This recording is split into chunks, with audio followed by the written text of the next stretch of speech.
Welcome back to the Timeless Tales Library, where the world outside fades and a new story begins.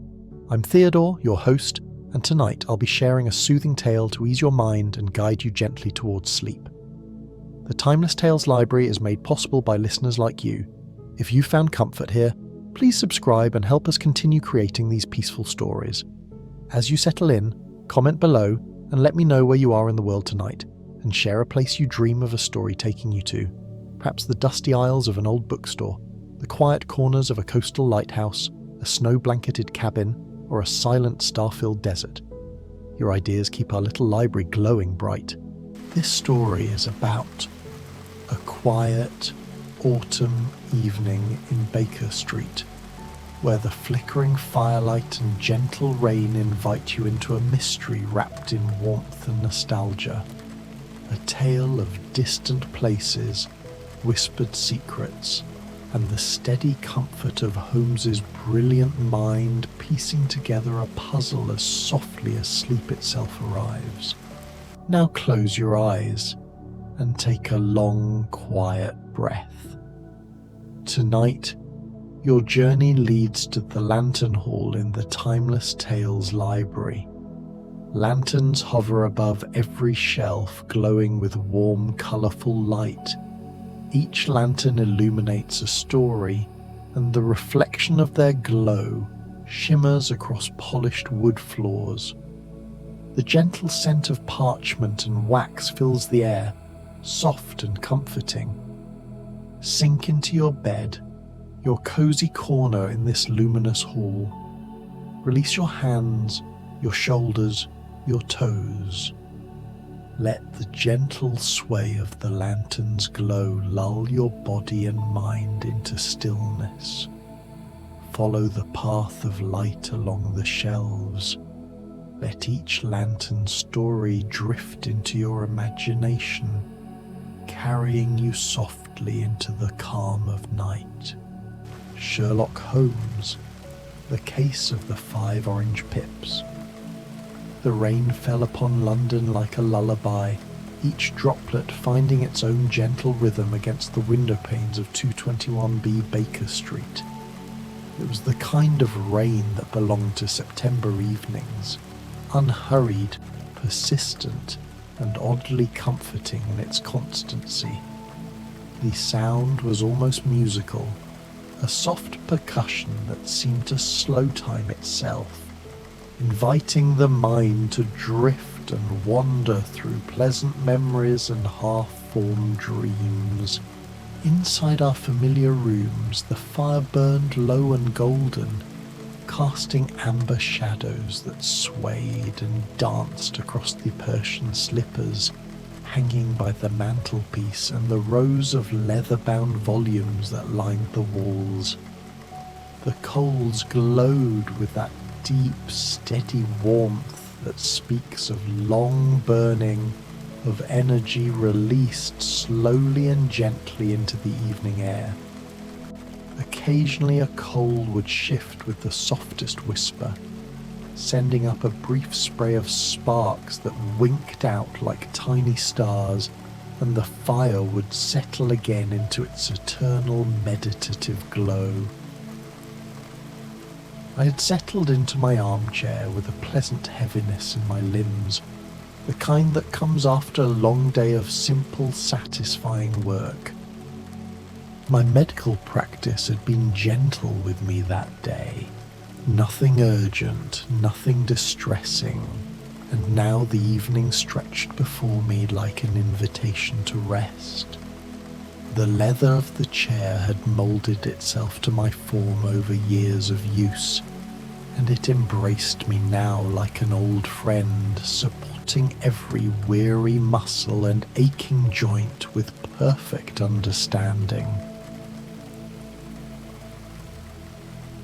Holmes sat across from me in his customary position, fingertips pressed together in that thoughtful steeple, his keen eyes half closed as he observed the patterns the firelight made upon the ceiling.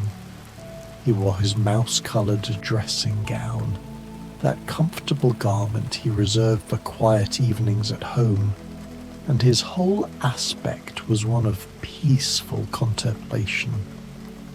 There was no restlessness in him tonight, no nervous energy demanding outlet, only a tranquil awareness, as though he were a part of the room itself, another element of the restful atmosphere that surrounded us. "A perfect evening for reflection, Watson," he murmured, his voice barely rising above the soft crackle of the coals. "The rain encourages introspection, don't you find? It draws us inward, away from the clamour of the streets, away from the rush and tumult of daily life. On evenings such as these, even the great city becomes quiet, contemplative. Listen, you can barely hear the carriages passing below." I nodded, already feeling the pull toward drowsiness, that delicious sensation of consciousness beginning to blur at its edges. The warmth of the room seemed to wrap around me like a blanket, and I let my eyes drift half closed, content simply to exist in this moment of quietude. Outside, the gas lamps on Baker Street flickered through the rain-streaked windows, their light diffused and softened, creating halos of gold in the gathering darkness. Somewhere distant, a church bell tolled the hour with deep, resonant notes that seemed to come from another world entirely. "Do you know, Holmes?" I said softly, my voice thick with approaching sleep. "I believe these are my favourite hours. Not the excitement of the chase, nor even the satisfaction of a case concluded, but these peaceful interludes between mysteries, when we can simply rest and be grateful for the comfort of home. You're a man who appreciates the value of stillness, Watson," Holmes replied, a note of genuine warmth in his voice. "It is one of your finest qualities, and one I confess I'm still learning to cultivate.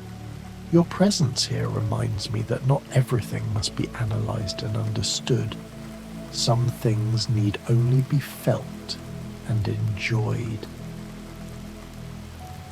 It was then we heard the slow, measured footsteps upon the stairs, not the hurried clatter of urgency, but the careful tread of someone gathering courage with each step.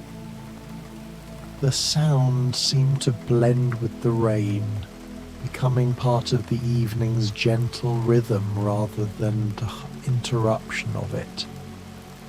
Holmes opened his eyes fully, though his expression remained one of serene interest rather than alert tension.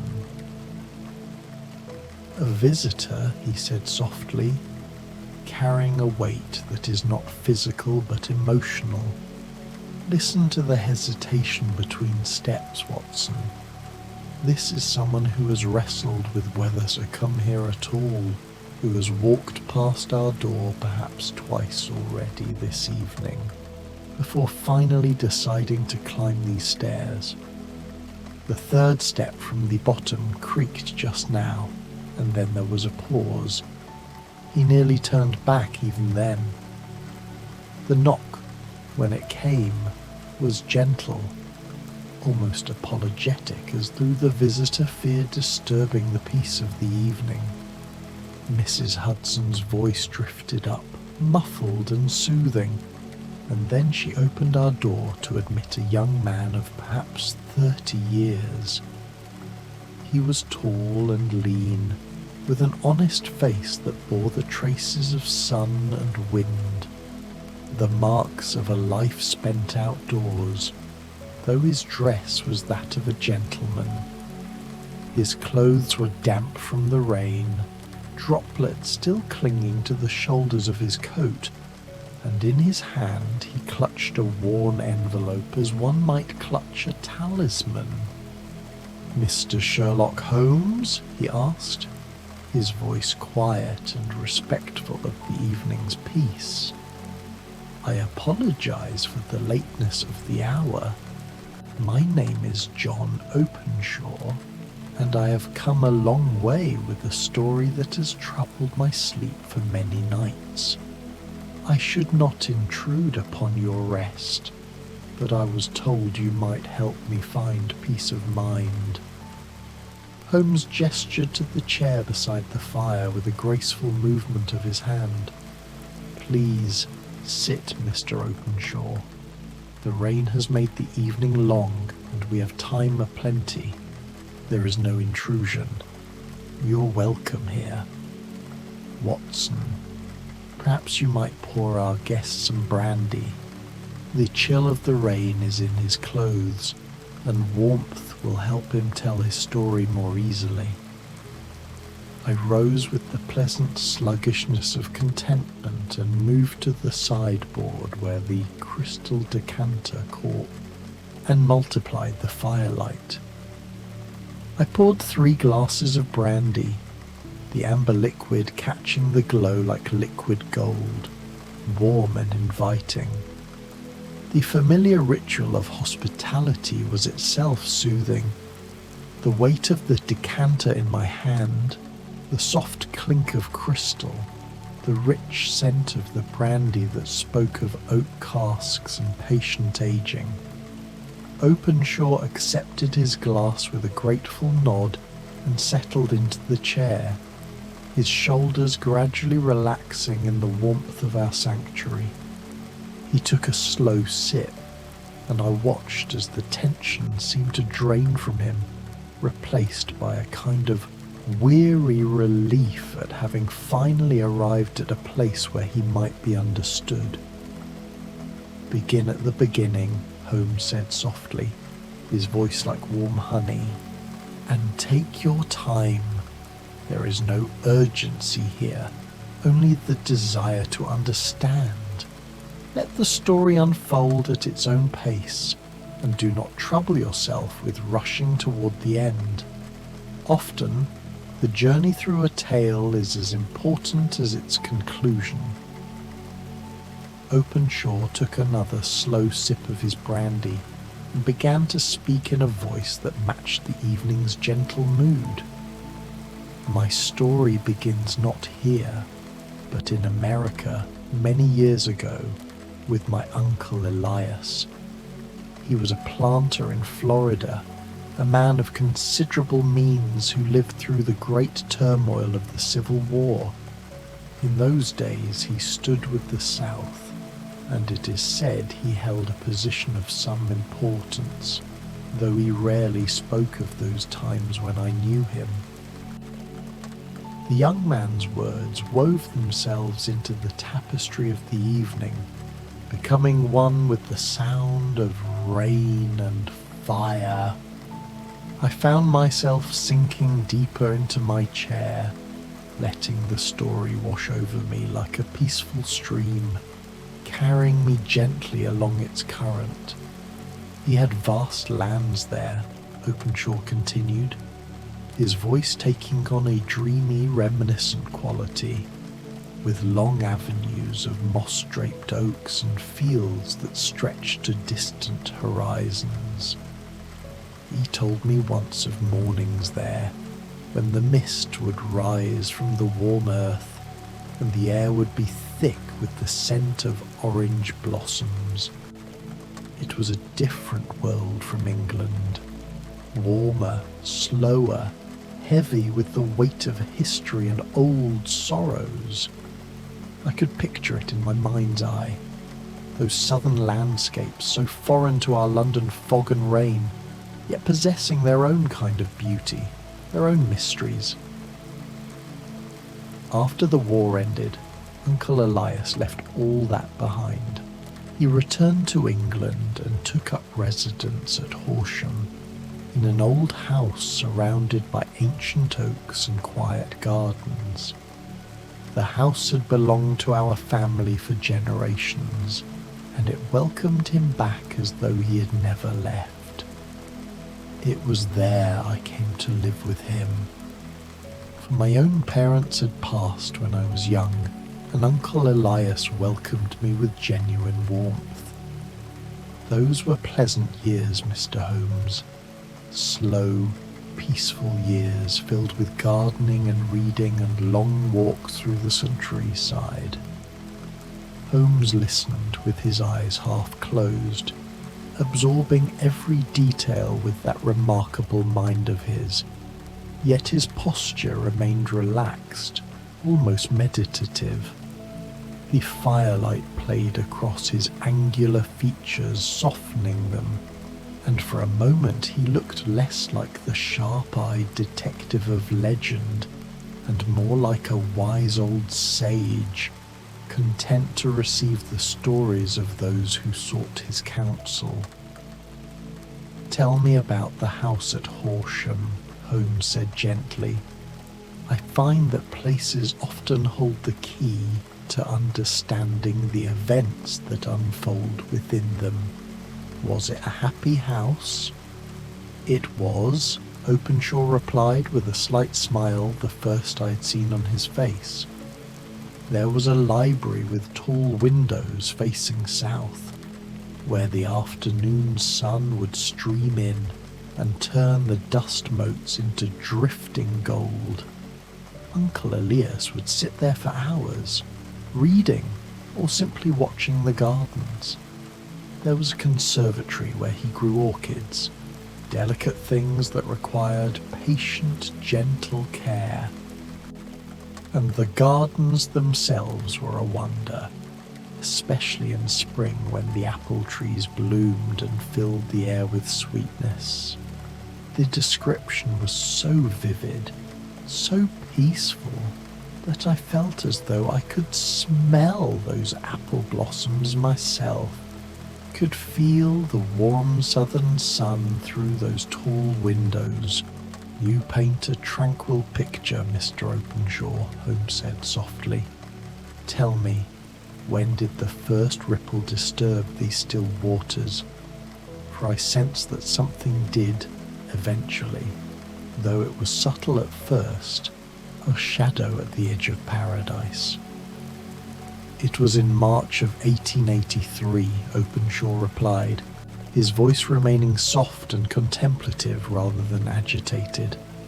"A letter arrived from India, from Pondicherry, with a curious inscription upon the envelope. The letters KKKK were written in red ink, and inside Uncle Elias found only 5 dried orange pips. The image was strange, certainly, yet Openshaw described it with such dreamlike calm that it seemed almost otherworldly, a detail from a fairy tale rather than something to inspire fear. I pictured those small seeds, dry and light, tumbling from an envelope onto a writing desk, and there was something almost hypnotic about the image.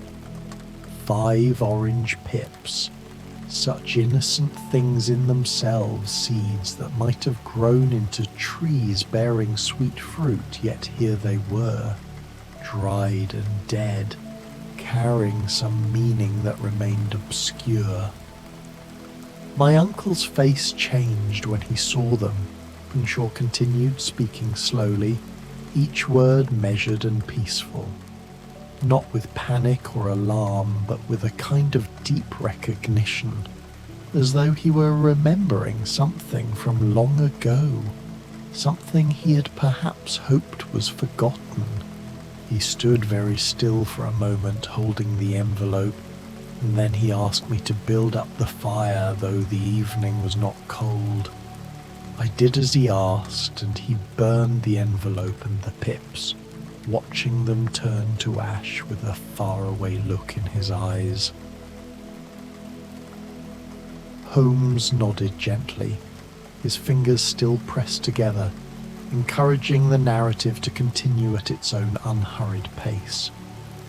That night, Uncle Elias spoke to me of old times, not with distress, but with the contemplative air of someone reviewing a long and complex life. He told me he had once been part of something in America, an organization that had sought to maintain order as they understood it during those chaotic years after the war.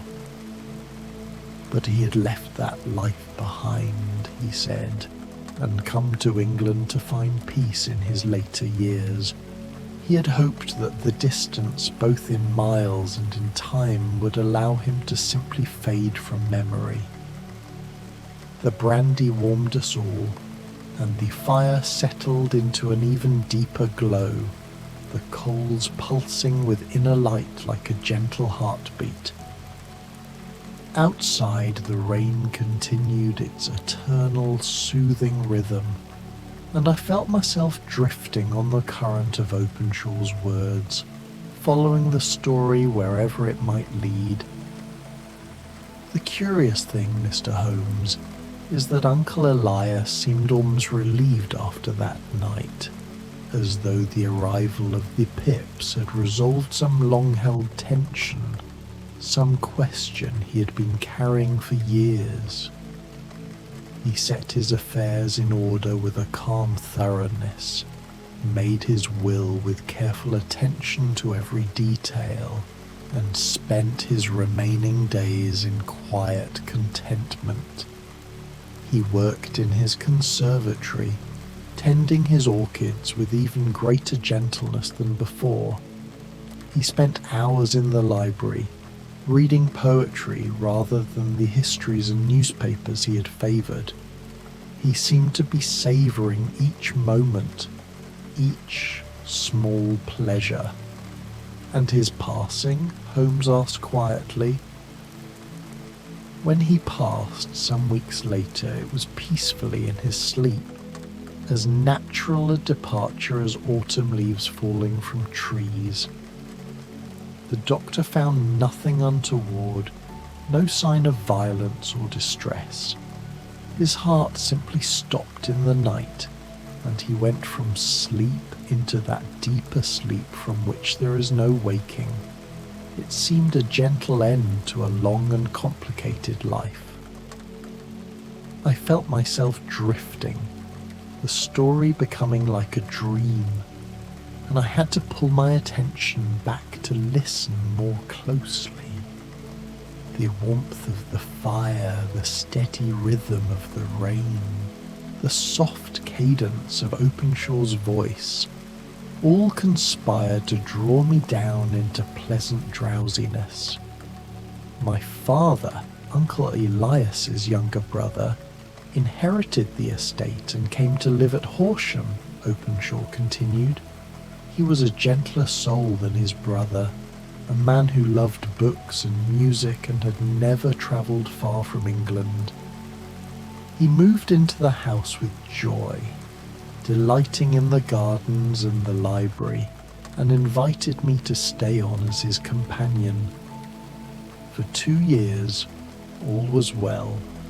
The house was peaceful, the gardens flourished under my father's loving care, and we lived in gentle routine. We would breakfast together in the morning room, work in the gardens during the day, and read aloud to each other in the evenings. It was a simple, happy time. Holmes shifted slightly in his chair, but his eyes remained half closed, his expression serene. He was like a priest hearing confession, I thought, receiving these stories with compassion and understanding, without judgment. Until this January passed, Openshaw said, and his voice remained steady, tinged with sadness but not fear, when a second envelope arrived, again from India, again marked with KKK, again containing 5 orange pips. "And your father's reaction?" Holmes asked, his voice barely more than a whisper, as though he feared disturbing the delicate thread of the narrative. Like his brother before him, he seemed to recognize their meaning, though he would not speak of it clearly to me. But unlike Uncle Elias, my father had never been part of anything in America. He had lived his whole life in quiet England, yet somehow he understood what the pips meant. Perhaps Uncle Elias had told him long ago what to expect should they ever come. My father too became contemplative, set his affairs in order with the same calm thoroughness, and made provision for me in his will. He spent his last weeks much as Uncle Elias had, savouring the small pleasures, tending the garden, reading poetry in the afternoon light. The pattern was emerging now, clear and strange, like a design seen through frosted glass. 2 men, 2 envelopes, 2 peaceful passings. There was mystery here, certainly, but not the harsh, violent mystery of crime novels. This was something gentler, more philosophical, a slow unfolding of consequences from events long past. And like his brother, Openshaw concluded, he passed peacefully in his sleep not long after. The doctor attributed it to natural causes, a weak heart perhaps, finally giving out. There was no sign of foul play, no evidence of anything unnatural. He simply went to sleep one evening and did not wake. The mystery deepened, yet Openshaw's telling kept it wrapped in softness, as though we were discussing events from a distant storybook rather than real tragedies that had touched his life. There was something almost ritualistic about it, I thought. This pattern of envelope and pips, of contemplation and peaceful passing, as though death had announced itself politely and waited for these men to prepare themselves. And now, I suspect, a 3rd envelope has arrived, Holmes said quietly, his deduction offered not as a dramatic revelation, but as a gentle observation, like noting that the rain had intensified or the fire had shifted. Openshaw nodded, slowly and carefully withdrew from his pocket an envelope identical to those he had described. The paper was yellowed with age and handling, and there, written in faded red ink, were those mysterious letters, KKTK. The postmark showed it had come from East London, brought back across the ocean that Uncle Elias had crossed so many years before. He opened it with steady hands, and 5 small orange pips rolled onto the table between us, dry, brittle things that seemed impossibly light and innocent. They lay there in the firelight, casting tiny shadows, and I found myself staring at them with a kind of fascination. Such small things to carry such weight of meaning. They arrived 3 days ago, Openshaw said softly. I am the last of my line, Mr. Holmes, the last who carries the name and the memory. I do not fear death itself, for I have seen it come peacefully to those I loved. But I confess I am weary of mysteries, and would understand what this all means before I too find my rest. I would like to know why these small seeds have travelled so far, crossing oceans and decades, to arrive at my door. Holmes reached out with his long, delicate fingers and carefully picked up one of the pips, holding it up to the firelight, as though it were a rare gem requiring careful study. He turned it this way and that, examining its surface, its weight, its essence. In that moment I saw the beauty of his mind at work, not in a flash of excitement, but in a slow, thorough consideration of every angle, every possibility. The orange pip is native to warm climates, he said eventually, his voice like warm honey flowing slowly. Spain, India, the southern states of America, they are associated with warmth, with sweetness, with life and growth. Yet dried, as these are, they become something else, a remembrance of warmer days, a token of something that once was but is no more. He set the pip down gently, with great care, as though it were precious. The orange pips are a signature, Mr. Openshaw, he continued. A calling card, if you will. They represent not a threat of violence, but a reminder of membership, of old loyalties that reach across oceans and years. Your uncle was indeed part of an organization in America, the Ku Klux Klan, I believe, though I mention this not to judge but merely to understand. They used such symbols, such rituals to bind their members together and to identify themselves to one another. Openshaw nodded slowly, unsurprised. I suspected as much, though he never spoke the name directly. These pips, Holmes went on, his voice remaining gentle and reassuring, are sent to mark those who once belonged, who knew certain secrets and perhaps held certain papers or evidence. But consider, Mr. Openshaw, and this is important, your uncle and your father both passed peacefully in their sleep of natural causes verified by doctors. The pips did not bring violence or harm. They brought something else entirely. What did they bring? I asked, drawn into the conversation despite my drowsiness. Closure, Holmes said simply. Permission to rest. Your uncle had been waiting, I think, for many years. He had left his old life behind, but some part of him wondered if it would ever truly be finished, if he would ever be free of it. The pips told him that he was seen, that he was remembered, but also that his time was complete.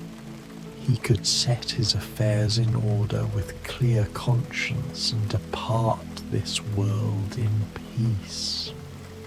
The interpretation was so gentle, so kind, that I felt tears prick at my eyes. Openshaw too seemed moved, his expression softening with something like relief. You believe they wish only for me to acknowledge this history? He asked, his voice growing softer, more hopeful. To close this chapter that has been open for so long?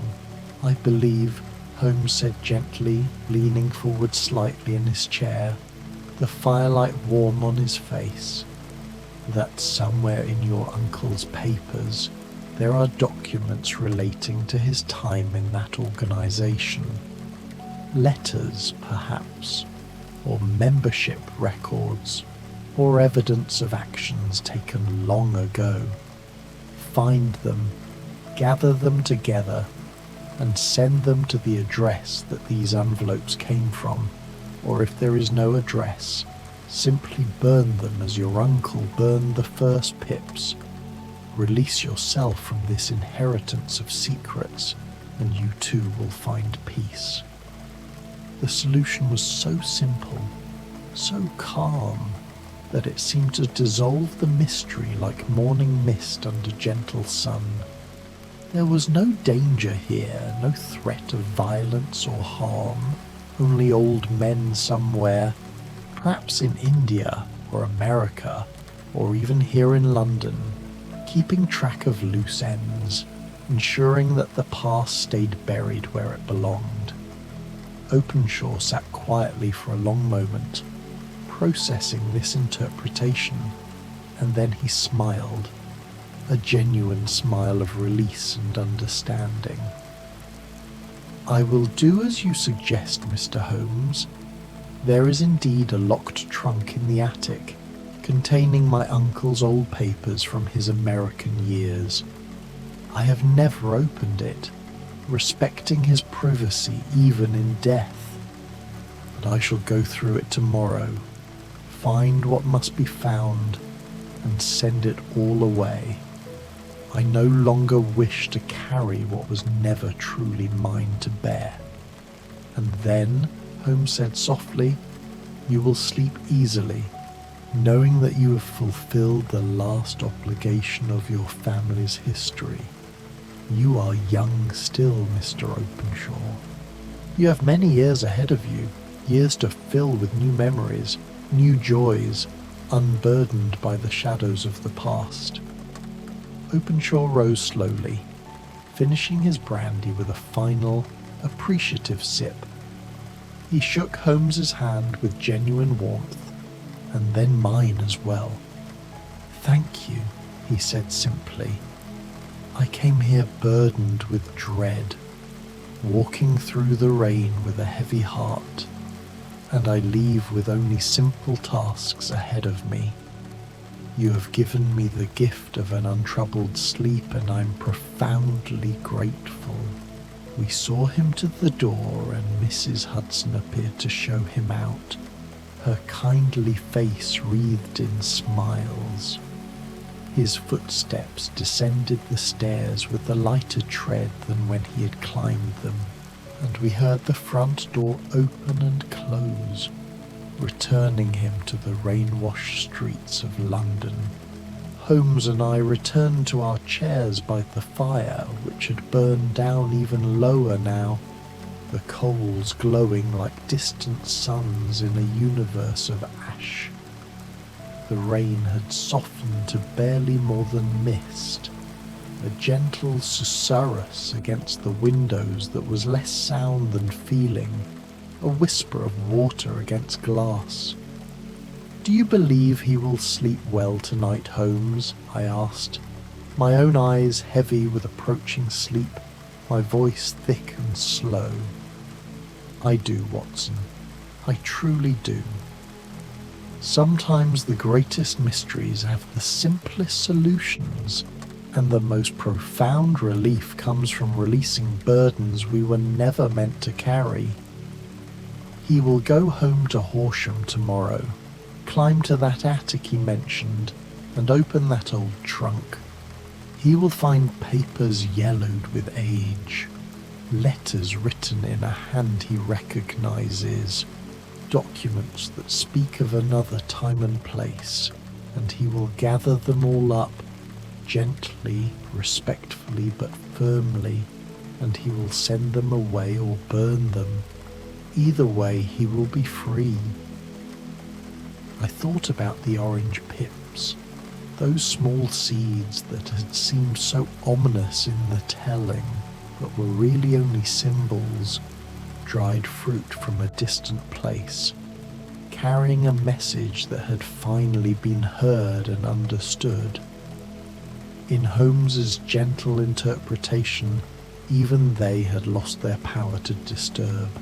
They were simply messengers, performing one last service before fading into memory.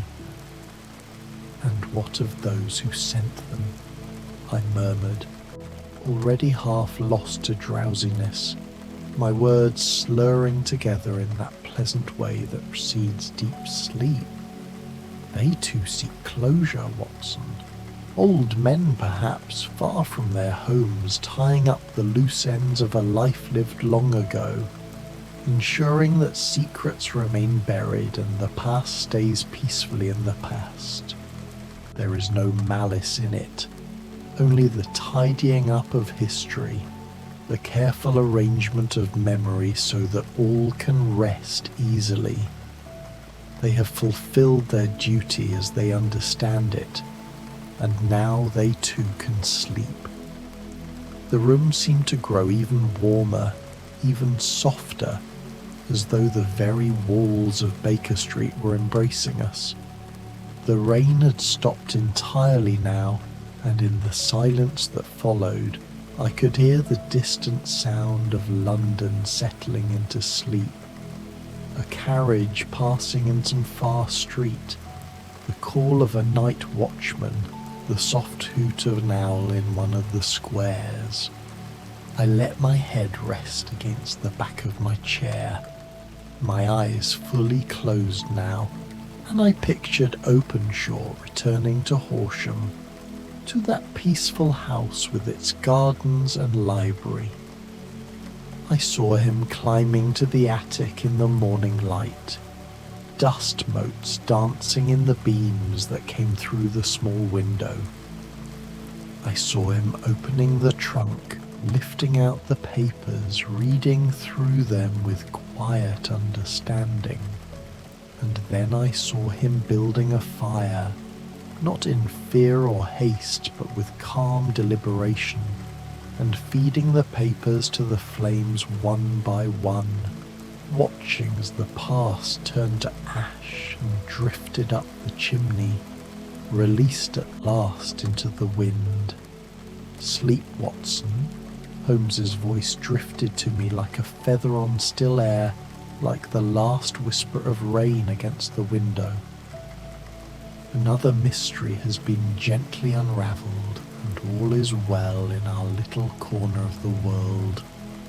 The shadows have been explained, the fears put to rest, and tomorrow Mr. Openshaw will wake to a new life, unburdened and free. And I did sleep, there in my chair by the dying fire, while the last whispers of rain blessed the London streets outside. In my dreams, I saw orange trees under warm southern skies, their fruit ripening slowly in the patient sun, and 5 small pips falling like promises into waiting hands. Promises not of endings, but of peace, of closure, of stories finally coming to their natural and gentle conclusion. I dreamed of the house at Horsham, its gardens blooming in eternal spring, its library filled with golden afternoon light. I dreamed of Uncle Elias tending his orchids, of Openshaw's father reading poetry in a comfortable chair, of young John Openshaw walking freely through rooms no longer haunted by questions, no longer weighted with the burden of other men's secrets. The fire glowed on, faithful and warm, as fires have glowed in hearths since humans first gathered around them for comfort and safety. The coals pulsed gently, like a sleeping heartbeat, and their warmth spread through the room like a benediction, blessing our rest. Outside, the last clouds drifted away, and stars appeared in the gaps between buildings, ancient lights that had watched over countless stories, countless mysteries solved and put to rest. Baker Street was quiet, peaceful, safe, and in the comforting darkness of that September night all was profoundly, perfectly still.